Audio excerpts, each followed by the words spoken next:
ঈদের ছুটিতে যেরকম সবাই বাসায় ফেরে, আর কি যে ভোটের কারণে সবাই বাসায় ফিরেছে, যারা স্টুডেন্ট তারা চলে এসেছে। আমার বোনের মেয়ে এসেছে, বাসায় এসে আমার বাসায় এসে বলছে, আন্টি তেহারি খাবো তোমার হাতে, আর এবং তেহারি বানানো শিখবো।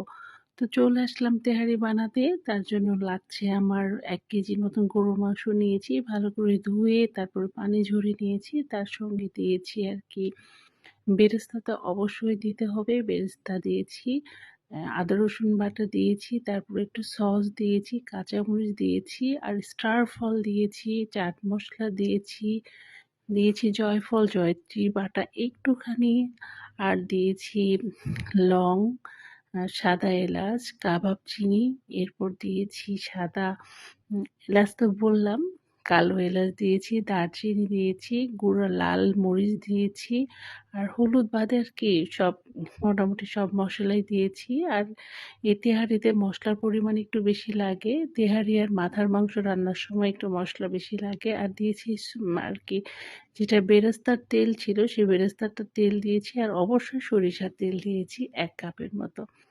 এটা আমার 1 কেজি পরিমাণের মাংস, সেটা আমি মেখে ম্যারিনেট করে 30 মিনিট রেখে দিয়েছি। আর এদিকে চাল আমি ভেজে নিয়েছি, পোলার যেভাবে আর কি সাদা পোলাও রান্না করে ঠিক ওইভাবে আমি চাল ভেজে নিয়েছি। চালটা একটু কড়া করে ভেজেছি, মানে মচমচা করে ভেজেছি, তাহলে একটু পোলাওটা আর কি ঝরঝরা হয় তেহারিটা।